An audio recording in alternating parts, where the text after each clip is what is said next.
ശബരിമല സ്വർണ്ണക്കൊള്ളയിൽ നിലവിലെ തിരുവിതാംകൂർ ദേവസ്വം ബോർഡിനെ സംശയ നിഴലിൽ നിർത്തി ഹൈക്കോടതി.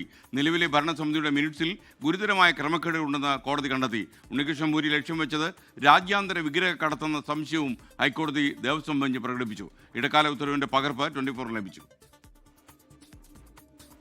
പ്രത്യേക അന്വേഷണ സംഘത്തിന്റെ റിപ്പോർട്ട് പരിശോധിച്ചതിന് പിന്നാലെയാണ് ഹൈക്കോടതിയുടെ വിമർശനം. 2025 ഉണ്ണികൃഷ്ണൻ പോറ്റിക്ക് ദ്വാരപാലക പാളി കൊടുത്തുവിട്ടത് മിനിറ്റ്സിൽ രേഖപ്പെടുത്തിയില്ല. സന്നിധാനത്ത് വെച്ച് തന്നെ അറ്റകുറ്റപ്പണി നടത്താൻ ഈ വർഷം മതിയായ സമയം കിട്ടിയെങ്കിലും ബോർഡ് തയ്യാറായില്ല. ഈ പശ്ചാത്തലത്തിലാണ് അഴിമതി നിരോധന നിയമം നിലനിൽക്കുമോ എന്ന ചോദ്യം കോടതി ഉയർത്തിയത്.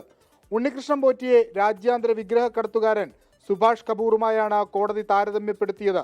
ശബരിമലയിലെ മൂല്യവസ്തുക്കളുടെ പകർപ്പുണ്ടാക്കി അന്താരാഷ്ട്ര മാർക്കറ്റിൽ വിൽക്കുകയായിരുന്നു ഉണ്ണികൃഷ്ണൻ പോറ്റിയുടെ ലക്ഷ്യമെന്നും കോടതി സംശയിക്കുന്നു.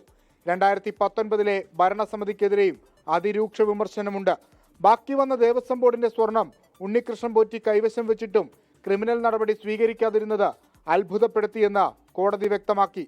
പോറ്റിയും ദേവസ്വം ബോർഡ് ഉദ്യോഗസ്ഥരും ചേർന്ന് ലക്ഷക്കണക്കിന് അയ്യപ്പ ഭക്തരെ വഞ്ചിച്ചു എന്ന നിഗമനത്തിലാണ് കോടതി. പ്രത്യേക അന്വേഷണ സംഘത്തിന് ശാസ്ത്രീയ പരിശോധന നടത്താൻ കോടതി അനുമതി നൽകി. ഹർജി 3 ആഴ്ചയ്ക്ക് ശേഷം വീണ്ടും പരിഗണിക്കും. ശബരിമല സ്വർണ്ണക്കൊള്ളയുമായി ബന്ധപ്പെട്ട പ്രത്യേക അന്വേഷണ സംഘത്തിന്റെ റിപ്പോർട്ട് ഹൈക്കോടതിയിലെത്തുമ്പോൾ കോടതി പോലും ഞെട്ടുന്ന സാഹചര്യമാണുള്ളത്. 3 ആഴ്ചയ്ക്ക് ശേഷം വീണ്ടും കേസ് പരിഗണിക്കുമ്പോൾ ഇനി എന്ത് എന്ന ചോദ്യം ബാക്കി. ഹൈക്കോടതിയിൽ നിന്ന് വിഷ്ണു സുരേഷ്, 24.